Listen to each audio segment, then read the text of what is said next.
कल गोस्वामी जी के द्वारा कही हुई श्री राम की कथा को आपने श्रवण किया।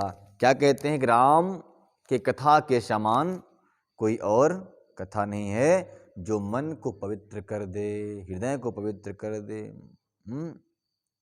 ऐसी सुंदर कथा कौन लिखते हैं और किसको लिखकर सुनाते हैं? वो कौन है? बोले महेश जी। कौन? अविनाशी भगवान शिव। वो इस अद्भुत परम पावनी कथा का निर्माण करते हैं, रचना करते हैं और अपने परम प्रिया भवानी को सुना देते हैं। गोस्वामी जी कहते हैं कि रचि महेश निज मानस राखा, पाई सुवसम शिवासन भाषा, पाई सुमन सुसमय शिवासन भाषा। महेश जी भगवान शिव ने इस रामचरितमानस की कथा को रचा और सुंदर अवसर को प्राप्त करके अपनी अर्धांगिनी माता पार्वती मैया को श्रवण करा दिया। और माता पार्वती ने बड़े प्रेम से श्रवण किया। क्यों? क्योंकि माता पार्वती शिव के समान ही प्रभु राम से प्रेम करती हैं, इष्ट मानती हैं, परमात्मा मानती हैं, भगवान मानती हैं। इसलिए अपने प्रभु की कथा कौन ऐसा व्यक्ति है जो बड़े प्रेम से न सुने? वही कोई दुर्भागा ही होगा जो भगवान की कथा को प्रेम से न सुने। गोस्वामी जी कह रहे हैं ताते राम चरित मानस बर, ताते राम चरित मानस बर, धर्यु नाम हिये हेरि हर से हरे, धर्यु नाम हिये हेरि हरिहर से हरि। कहते हैं कि राम नाम की महिमा से परिपूर्ण है यह रामचरितमानस कथा, इसलिए हर ने सुनाया और हरि की कथा है, इसलिए हर्षित होकर के, हृदय में हर्षित होकर के माता पार्वती मैया ने इसको श्रवण कर लिया। कहूं कथा सोई सुखद सुहाई, कहूं कथा सोई सुखद सुहाई, सादर सुनहूं सुजन मन लाई, सादर सुनहूं सुजन मन लाई। गोस्वामी जी कहते हैं कि सोई कथा सुखद सुहाई, जो सुंदर सुखद और आनंद प्रदान करने वाली है, वही कथा मैं भी सुनाता हूं। सोई कथा, सोई मतलब वही कथा मैं सुनाता हूं। और कौन सुनता है? बोले सुसज्जन, सुजन, सुजन मतलब सुंदर जन, सुंदर मतलब सुंदर चरित्र वाले लोग, सुंदर स्वभाव वाले लोग इस कथा को श्रवण करते हैं। कहा था आपसे ना, संसार में मनुष्य के रूप में ही देवता भी हैं, दैत्य भी हैं, राक्षस भी हैं, दानव भी हैं, लेकिन वो मनुष्य के रूप में भ्रमण करते हुए जल्दी समझ में नहीं आते कि राक्षस कौन है, कौन मानव है, कौन दानव है, कौन देवता है। तो कैसे पता चलता है? उसके स्वभाव को देखकर, जब उसके साथ रहो 2 4 6 10 दिन, तब पता चलता है कि सच्चा है कि कच्चा है, झूठा है कि सच्चा है। अगर झूठा निकल जाए समझ जाना ये राक्षस प्रवृत्ति वाला है। क्योंकि राक्षस में क्या होता है, एक दूसरे झूठ बोल। जब अमृत समुद्र मंथन हुआ, समुद्र मंथन में मदिरा निकला, सबने पान के उन्मत्त हो गए हैं, बुद्धि भ्रष्ट हुई। तब लक्ष्मी स्वरूपा यानी नारायण ने लक्ष्मी का रूप धारण किया, मोहिनी का, उधर भागे और भागने में भाग कर पाए नहीं, इसके बाद अमृत निकला, अमृत के लिए भागे। जिनमें सहनशीलता नहीं है, जिनमें सद्भाव नहीं है, अमृत निकला तो अमृत के लिए एक दूसरे से राक्षस लोग झपट पड़ते थे। तो कहते हैं जो झपटा झपटी करते हैं, जिनमें संयम नहीं है, जिनमें नियम नहीं है, जिनका उत्तम आचरण नहीं है, ऐसे लोग सुसज्जन नहीं है, वो कुसज्जन है। ऐसे लोग ही दैत्य के समान होते हैं। ठीक है, तो सादर सुनहु सुजन मन लाई, जो सज्जन लोग हैं वो लोग सादर मतलब बड़े प्रेम से भगवान की कथा को सुनते हैं मन लगाकर। जैसे मानस जही विधि भयं, जग प्रचार जही हेतु, अब सोई कहूँ प्रसंग बस, सुमिरि उमा वृषकेतु। वृषकेतु मतलब होता है भगवान शिव। तो कहते हैं जिस उद्देश्य यह मानस की रचना प्रभु ने किया था, अब वही प्रसंग में उमा और शिव जी को, यानी शिव जी को माता पार्वती को सुमिर करके कहता हूं। ये कौन कह रहा है? गोस्वामी तुलसीदास जी महाराज। वही अब सोई कहूं प्रसंग बस, अब सब सुमिर उमा वृषकेश। उमा मतलब माता पार्वती, और वृषकेश मतलब वृष मतलब होता है बैल। बैल को ग्रहण किए हुए भगवान शिव यानी वृषकेतु। अब उनको सुमिरन करके हम इस कथा को प्रारंभ करते हैं। यहीं तक कथा कल हुई थी, अब आज यहां से आगे चलेगी कथा। तो शंभु प्रसाद सुमत ही हुलसी, शंभु प्रसाद सुमत ही हुलसी, रामचरित मानस कवि तुलसी, रामचरित मानस कवि तुलसी। शिव जी कृपा से उसके हृदय में सुंदर बुद्धि का विकास हुआ, जिससे यह तुलसीदास रामचरित मानस का कवि हुआ। अपनी बुद्धि के अनुसार तो वह इसे मनोहर ही बनाता है, किंतु फिर भी हे सज्जनों, सुंदर चीज से सुनकर इसे आप सुधार दीजिए। कह रहे हैं कि यह रामचरित की मानस जो है तो मेरी हुलसी मतलब होता है, हुलसी गोस्वामी जी की मैया का नाम था हुलसी, ठीक है। तो कहते शंभु प्रसाद सुमत ही हुलसी, शंभु जी के प्रसाद से यह कथा मेरी मैया के समान हो गई है। और रामचरितमानस को लिखने में अगर मुझे कोई त्रुटि हो जाए तो भी सज्जन लोग जो हैं इसको सुन करके सुधार कर लेंगे। और मान लो मैंने कुछ गलत लिखा होगा, उसको सुधार करके उसके अनुसार वो आचरण करेंगे, क्योंकि मैं अल्प बुद्धि वाला हूँ। हालांकि ऐसा कुछ लिखा नहीं है, परंतु अपना भाव अपने भक्तों के प्रति, भारतवासियों के प्रति प्रकट कर रहे हैं। सुमति भूमि थल हृदय अगाधु, वेद पुराण उदति घन साधु, वेद पुराण उदति घन साधु। बरसहि राम सुजन बरबारी,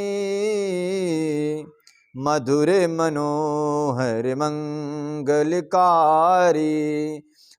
सुमति भूमि थल हृदय अगाधु, सुमति भूमि थल हृदय अगाधु, वेद पुराण उदते घन साधु।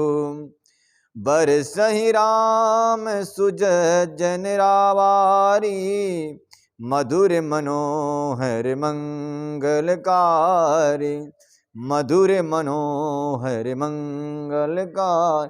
सुमति भूमि थल हृदय अगाधु, कहते हैं कि सुमति मतलब होता है अच्छी मति। सुमति भूमि थल हृदय अगाधु, कहते हैं सुमति के उत्तम बुद्धि के साथ में इस भूमि पर वेद पुराण को वर्णन करने वाले साधु महात्मा लोग इसके वर्षा करते हैं। जिस प्रकार से मेघ धरती पर वर्षा करते हैं जल का, उसी प्रकार से उत्तम मति वाले और अगाध प्रेम का हृदय लेकर संत महंत इस मंगलकारी कथा का बारिश करते हैं। कैसे करते हैं? मधुर मनोहर मंगलकारी, यानी मधुर लगने वाली, मनोहर लगने वाली, और एक कथा मंगल करने वाली है। लीला सगुन जो कहीं बखानी, सोई स्वच्छता करई मलहानी। राम सिया राम जय जय राम, राम सिया राम जय जय राम। लीला सगुन जो कहीं बखानी, सोई स्वच्छता करही मलहानी। राम सिया राम जय जय राम। राम सिया राम जय जय राम। प्रेम भगति जो बरनी न जाई, सोई मधुरता सुशीलताई। राम सिया राम जय जय राम। राम सिया राम जय जय राम। गोस्वामी जी कहते हैं कि लीला शगुन है, जो निर्गुण नहीं है, शगुन है, प्रत्यक्ष लीला प्रभु की, जो काहीं बखानी, जो इसको बखान करता, जो कहता है स्वयं स्वच्छता करई मल हानि, कहते हैं उसका जीवन स्वच्छ हो जाता है और उसके जीवन से मल की हानि होती। मल मतलब डस्ट जो बैठा है कामनाओं का, ईर्षा, दंभ, द्वेष, पाखंड, अनाचार, दुराचार, झूठ, कपट, छल इत्यादि जो मल बैठा है, उससे वह दूर हो जाता है और वह व्यक्ति स्वच्छ हो जाता है। और इतना ही नहीं, प्रेम भगति जो बरनी न जाई, सोई मधुरता सुशीतलताई। राम सिया राम जय जय राम। राम सिया राम कहते हैं प्रेम भगत जो बरन न जाई, कहते हैं इसका जो प्रेम है भागवत का, कथा का, इस राम कथा की जो प्रेम है ना, उसका वर्णन नहीं किया जा सकता। क्यों?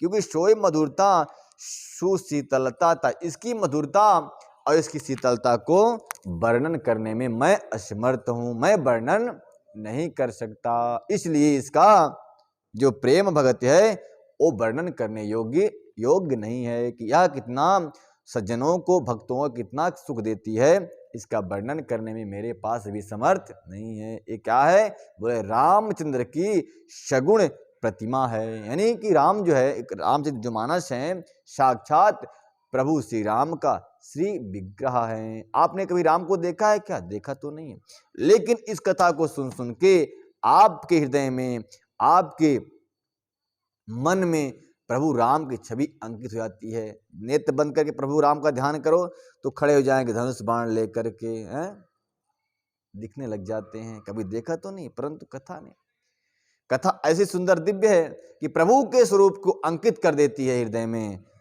और प्रेम भक्ति और मधुरता से परिपूर्ण है यह कथा। इसलिए गोस्वामी जी कहते हैं कि वर्णन करने में मैं असमर्थ हूं।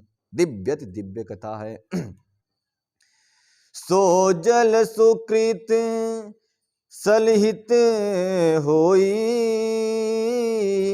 राम भगत जन जीवन सोई। राम सिया राम जय जय राम। राम सिया राम जय जय राम। सो जल सुकृत सालहित होई, राम भगत जन जीवन सोई। राम सिया राम जय जय राम। राम सिया राम जय जय राम। मेधा माही गति सो जल पावन, सकिल श्रवण मग चलो सुहावन। राम सिया राम जय जय राम। राम सिया राम जय जय राम। मेधा मही गति सो जल पावन, सकिल श्रवण मग चलो सुहावन। राम सिया राम जय जय राम। राम सिया राम जय जय राम। गोस्वामी जी कहते हैं सो जल सुकृत सल हित सोई, होई। कहते हैं वह राम श्वेस रूपी जल सत्कर्म रूपी धान के लिए हितकर है, और राम के भक्तों का तो जीवन ही है। क्या जीवन है? वह बारिश। वह बारिश जो है, तो जिस प्रकार से कोई बारिश धरती के फसल के लिए उत्तम होती है, श्रेष्ठ होती है, उसको बल देने वाली होती है, उसको हरा भरा रखने वाली होती है, ठीक उसी प्रकार से ये रामचंद्र की कथा भक्तों के लिए बारिश के समान है। यह रामचंद्र की कथा की वर्षा भक्तों पर जब होती है, भक्तों का हृदय कमल सूखा होना तो हरा हो जाता है अपने यहाँ, मुरझाया हो संसार के द्वंद्वों में फंस करके। एक बार कथा में बढ़ जाकर तो उसको प्रसन्नता मिल जाती है।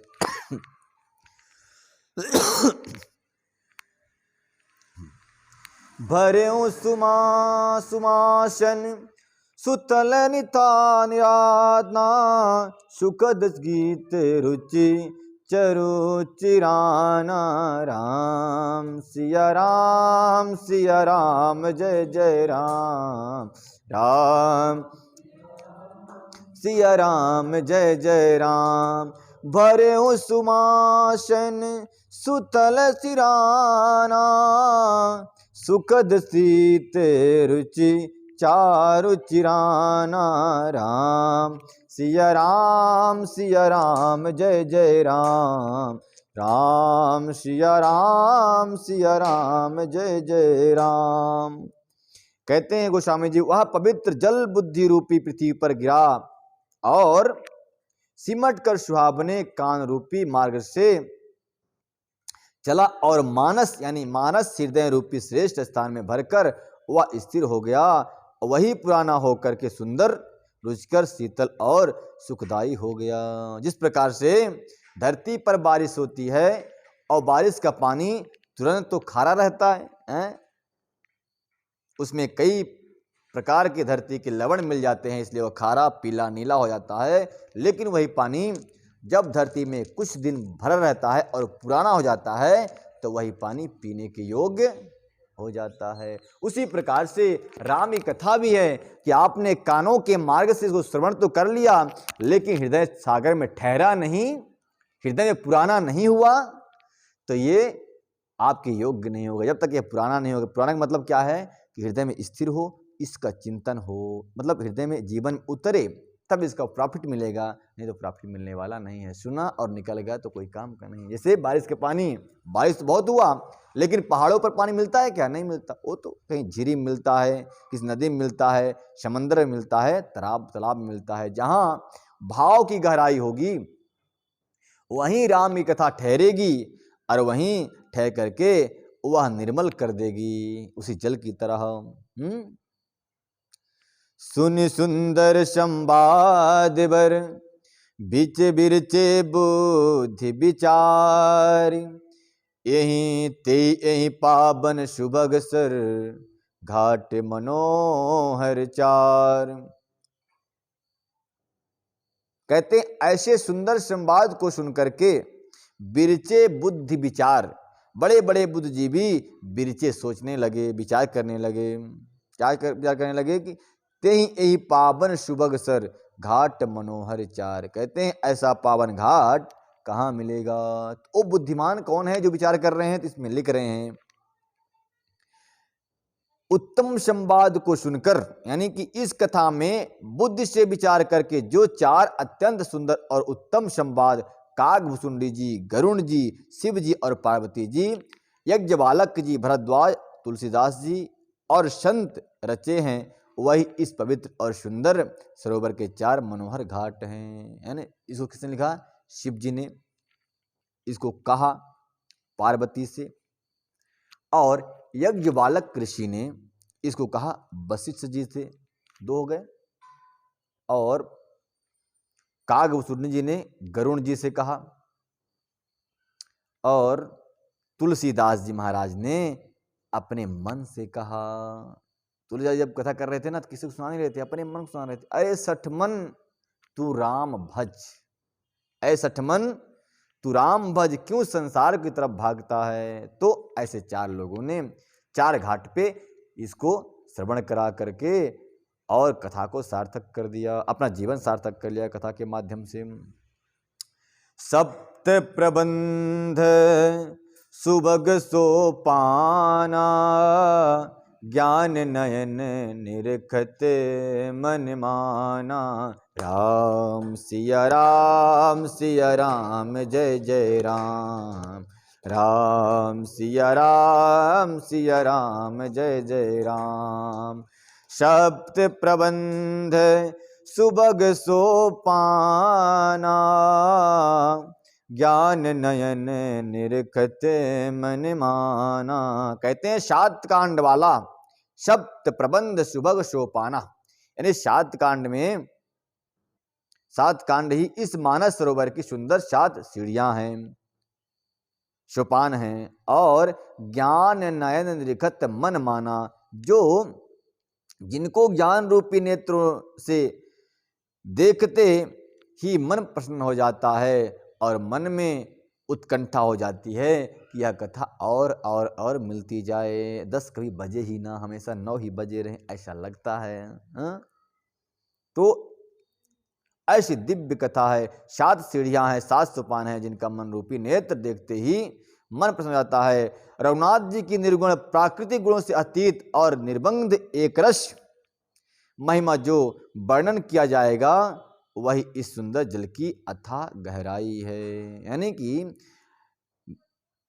कथा की कितनी महिमा बखान किया जाए, वर्णन किया जाए, इसको श्रवण करते हुए तृप्ति नहीं मिलती। देखिए, आप लोग पेपर पढ़ते होंगे सुबह, पढ़ते ही नहीं पढ़ते? कौन पढ़ता है पेपर सुबह? आप पढ़ते हैं, विजय भैया पढ़ते हैं पेपर। आप बताइए, आज का पेपर कल पढ़ेंगे क्या? आप नहीं पढ़े, क्यों? यही तो विशेषता ही है कि कल का पेपर आज आप क्यों नहीं पढ़ेंगे? क्योंकि उससे तृप्ति हो गई, उसमें संसार की बातें लिखी।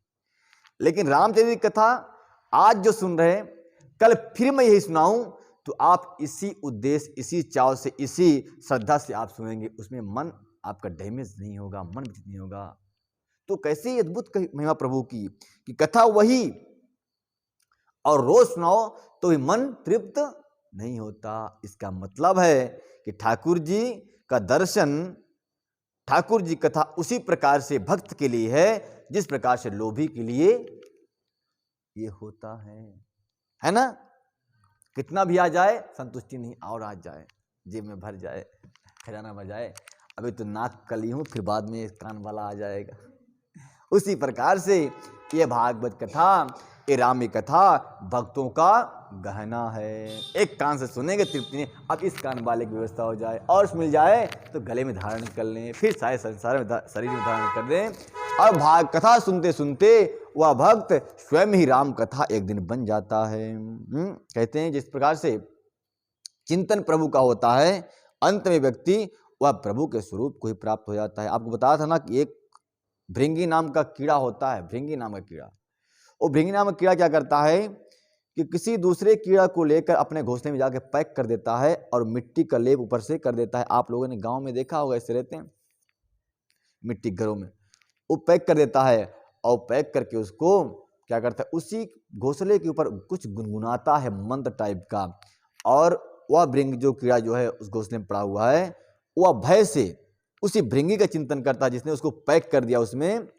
और ऐसे होते करते करते कुछ दिन बाद वह कीड़ा उसी भृंगी के स्वरूप में परिणत हो जाता है और एक दिन वो घोंसला को फोड़ करके उड़ जाता है। ठीक उसी प्रकार से हरि का चिंतन करते हुए कोई भक्त हरि को स्वरूप को अंत में प्राप्त कर लेता है।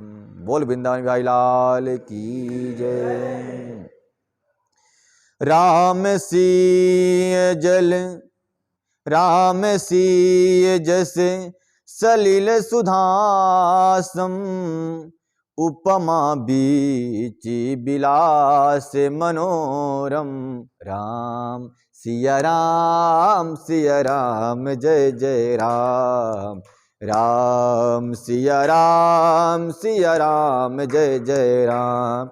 राम सिय जस सलिल सुधासम, उपमा बीची बिलास मनोरम। राम सिया राम जय जय राम, राम सिया राम जय जय राम। गोस्वामी जी बहुत इस कथा में डूब करके बात कह रहे हैं, क्योंकि इतना दिव्य रस से भरी हुई पंक्ति लिखना हर किसी की बस की बात नहीं है। कह रहे हैं कि राम सिया जस सलिल सुधासम, राम सीता की यह गाथा, जस मतलब गाथा, कथा, गाथा, कीर्तन, तो और सीता जी की यह गाथा सलिल सुधासम, सुधा मतलब होता है जल, प्यास, प्यास को बुझाने वाले को सुधा मतलब प्यास, हाँ सुधाशम यानी प्यास के समान है। सलिल प्यास यानी दिव्यतम दिव्य प्यास लगी है कि कब वह जल मिले और मैं पी जाऊं। जैसे मान लीजिए बहुत जोर से प्यास लगी हो किसी को, रेती में भटक रहा हो, ओंठ चिपक रहे हो, तब उसको पानी अगर मिलेगा तो ये नहीं पूछेगा वो कि यह पानी फिल्टर है कि बिना फिल्टर है, कुएं का है कि बावली का है? वह प्यास को बुझाने के लिए सहज ही उसको पान कर लेगा और अपने आप को मृत्यु से बचा लेगा, क्योंकि प्यास के बिना मृत्यु भी हो सकती है, तो बचा लेगा वो। ठीक उसी प्रकार से जिन लोगों की प्यास बढ़ी हुई है राम कथा श्रवण करने के लिए, उनके लिए यह जस सलिल सम है, उत्तम सुधा के समान है। और उपमा बीज विलास मनोरम, अगर उपमा दिया जाए, अगर दृष्टांत दिया जाए तो कहते हैं यह भक्त के लिए कथा उसी समान है जिस प्रकार से एक विलासी के लिए मनोरंजन होता है। समझते हैं मनोरंजन? हाँ, कोई गीत सुन लो महाराज अच्छा नहीं लग रहा तो कोई गाना लगा लिया रेडियो में, तो कहते हैं भक्त के लिए यह कथा उसी विलासी के समान मनोरम है, मन को भाने वाली है। पुरैन सघन चारु चौपाई, जुगुति मंजुमन सीप सुहाई। पुरन सघन चार चौपाई, जुगुति मंजुमन सीप सुहाई। कहते रामचंद्र जी की और सीता जी की अमृत के समान जल है और इसमें जो उपमाएं दी गई हैं वही तरंगों का मनोहर विलास है। सुंदर चौपाइयां ही इसकी घनी फैली हुई है और कमल दलिनी है, कमलिनी है और कवितावली युक्तियां सुंदर पंक्ति है, मणि है, मोती हैं और उन मोतियों को उत्पन्न करने वाली सुहावनी सीपियां हैं। कौन? राम की कथा। सीपी मतलब होता है जहाज। कहते हैं कि जिस प्रकार से जहाज चलते हुए जहाज में कमल की पंखुड़ियां स्पर्श करती हैं, उसी प्रकार से बहती हुई कथा में, राम कथा में समस्त भक्त लोग अपने जीवन को स्पर्श कर लेते हैं, प्राप्त कर लेते हैं और भक्ति के अधिकारी बन जाते हैं। संध सोरठा सुंदर दोहा, सोई बहुरंग कमल कुल शोहा। कहते कमल के कुल में जिस प्रकार से अनेकों प्रकार के कमल होते हैं, नीला कमल, लाल कमल, गुलाबी कमल, अनेक प्रकार के कमल होते हैं, उसी प्रकार से इस सरिता में, कौन सरिता? बोले भागवत कथा की सरिता। इस भागवत कथा की सरिता में इस प्रकार से अनेकों कमल हैं। कौन से कमल? बोले शोरठा, छंद, चौपाई और दोहा। ये चार प्रकार है ना, इसमें छंद है, शोरठा है, चौपाई है और दोहा। जिसको हम धारा प्रवाह बोल देते हैं, गीत के माध्यम से बोलते हैं, वो चौपाई है। जिसको रुक करके बोलते हैं वो शोरठा है, दोहा है। ठीक, ऐसा तो कह रहे हैं कि यह जिस प्रकार से कमल बल में बहुत सारे उसे कुल के कमल खिलते हैं अनेक प्रकार से, उसी प्रकार से यह भागवत राम कथा रूपी सरिता में चार प्रकार के कमल हैं। कौन थे? शोरठा, दोहा, छंद और चौपाई। अर्थ अनूप सुभाव सुभासा, सोई पराग मकरंद सुवासा। वाह! कह रहे अर्थ, जो अर्थ इसका है, चौपाई का अर्थ जो है अनूप सुभाव सुभाषा। जैसे कमल में के पास जब जाओ तो उसकी एक सुगंध आती है, उसके पराग की सुभाष, सुंदर सुगंध आती है जिसको सुभाष कहते हैं।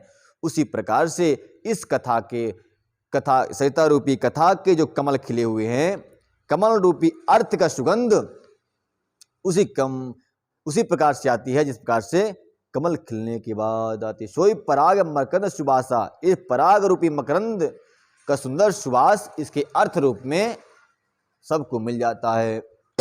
आपने पढ़ा होगा ना संदर्भ, अर्थ और प्रसंग।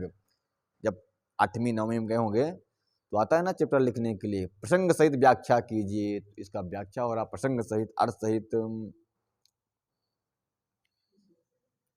सुकृत मन पुंज मंजुल अलिमाला, ज्ञान विराग विचार मराला। सुकृत पुंज मंजु अलिमाला, ज्ञान विराग विचार मराला। धुनि अबरयो कविता गुण जाति, मीन मनोहर ते बहुभांति। कहते हैं सुकृत से यह प्राप्त होता है कौन? राम की कथा प्राप्त होती है। सत्कर्मों पुण्यों का पुंज भौरों की सुंदर पंक्ति है। कहते हैं जिस व्यक्ति की सुकृत पूर्ण उदय होते हैं वही व्यक्ति भौरे के समान इस भागवत कथा रूपी पुष्प पर जाकर बैठता है, उसके पराग को, उसके सुगंध को ग्रहण करता है। नहीं तो हर कोई थोड़ी बैठेगा। एक मक्खी होती है, एक मक्खी ऐसी होती है, मक्खी और भौरा भी है, भौरा भी मक्खी की प्रजाति में आता है। जिस प्रकार से हमारे मनुष्य जाति में प्रजातियां हैं, कुछ लोग गंदगी में बैठने वाले हैं, कुछ लोग स्वच्छता में बैठने वाले हैं। तो मक्खी जो होती है, मक्खी घाव में बैठती है, सब कुछ छोड़कर, लेकिन उसी मक्खी का प्रजाति एक होता है भौरा, जो पुष्प के पराग पर बैठता है, उसको स्वीकार करता है।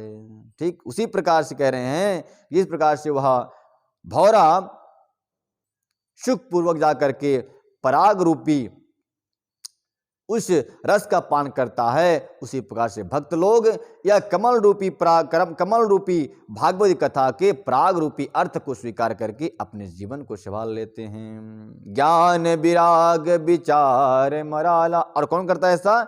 बोले जिसके सुकृत पुण्य उदय होते हैं, जो ज्ञान विराग विचार से युक्त है, ज्ञान से युक्त है, विचार से युक्त है और भक्ति से युक्त है। यानी कि विचार जब करेंगे तभी तो पता चलेगा मुझे क्या करना चाहिए, क्या नहीं करना चाहिए। नहीं तो जो बुद्धि ने कहा चल पड़े उधर, तो पता चला जाके गड्ढे में गिर गए। इसलिए कोई भी काम करने से पहले विचार करना चाहिए कि मुझे अच्छा है कि बुरा है, और आत्मा से उसकी गवाही ले ले। अब आत्मा कह दे चल पड़े उधर, नहीं तो नहीं जाने का। धुनि अबरेब कवित गुण जाति, मीन मनोहर ते बहुभांति। धुनि अबर्यों कवित गुण जाति, मीन मनोहर ते बहुभांति। मीन मनोहर ते बहुभांति। कवितावली की ध्वनि, वक्रोक्ति, गुण और जाति ही अनेकों प्रकार की मनोहर मछलियां हैं। वहां कहां पर? भागवत रूपी राम कथा रूपी सरिता में अनेक प्रकार की मछलियां भी रहती हैं। और क्या करती हैं वो आगे बता रहे हैं उसके बारे में। आरथ धर्म कामादिक चारी, कहब ज्ञान विज्ञान विचारी। उसमें भी चार प्रकार की होती हैं। कुछ तो अर्थ के लिए होती हैं, अर्थ की इच्छा से उस जो है कथा में रहती हैं, यानी सरोवर में रहती हैं, नदी में रहती हैं। कुछ तो ज्ञान, कुछ मोक्ष पाने के लिए, और कुछ ही काम इत्यादि को प्राप्त करने के लिए होती हैं। नवरस जप तप जोग विरागा, ते सब जल चर चारु तड़ागा। कहते उसमें रहने वाले कुछ लोग रस प्राप्त करने के लिए कथा का पान करते हैं, तो कुछ लोग तप को प्राप्त करने के लिए कथा का पान करते हैं, कुछ लोग वैराग्य को प्राप्त करने के लिए कथा को प्राप्त करते हैं, और कुछ लोग मोक्ष की प्राप्ति के लिए इस कथा को श्रवण करते हैं। हर व्यक्ति अपने अपने योग्यता के अनुसार, अपने अपने आवश्यकता के अनुसार इस कथा को श्रवण करता है, सुनता रहता है। जिसको जो चाहिए इस भागवत इस रामचरित कथा से उसको वो मिल जाता है, श्रवण करने मात्र से ही। मोक्ष मिलता है, धर्म मिलता है, काम मिलता है, और चारों पुरुषार्थ को प्राप्त करने के बाद इसको अर्थ भी मिल जाता है। सुकृत साधु नाम गुण गाना, ते विचित्र जल बिहग समाना। सुकृत साधु नाम गुण गाना, ते विचित्र जल बिहग समाना।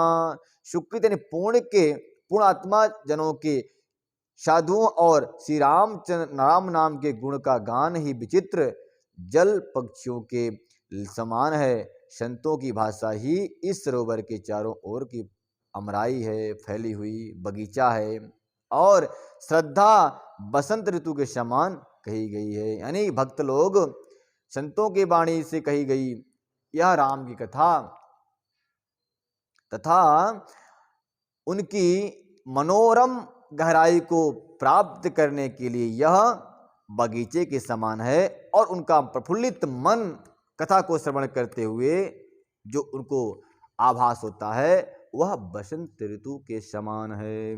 यानी कि आनंद ही वर्धन करने वाला है यह कथा। भगति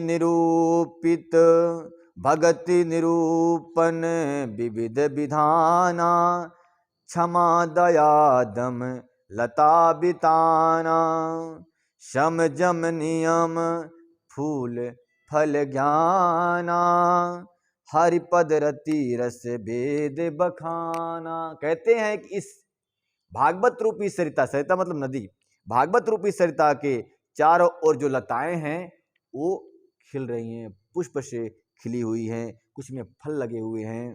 भागवत ये राम कथा रूपी सरिता की जो लताएं हैं, तट हैं, उसमें से भगति निरूपत विविध विधान, अनेक प्रकार से भक्ति का अनेक प्रकार के विधान है। क्या क्या विधान है?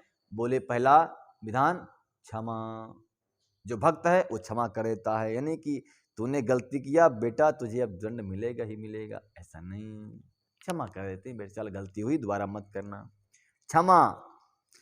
फिर उनका क्या दूसरा कह रहे ना अनेक प्रकार के फल फूल लगे हुए हैं, क्या क्या है बता रहे हैं इसमें। पहला है क्षमा, फिर है दया, फिर है दम। दम का मतलब होता है इंद्रियों का दमन, इंद्रिया जो भटकती है ना इधर उधर, उसको कंट्रोल। ये भक्त का नियम है, भक्त के अंदर लगे हुए फूल हैं, पुष्प हैं। दम ये लता का बिताना, लता का यही स्वभाव है। लता कौन है? भक्त लोग हैं। और क्योंकि भागवत की सरिता, एक राम कथा की सरिता को श्रवण करने के लिए वो चारों ओर तो बैठे हुए हैं, तो यही उनका फल है। क्या कि क्षमा हो, दया हो, दम हो, यही उनका स्वभाव होता है।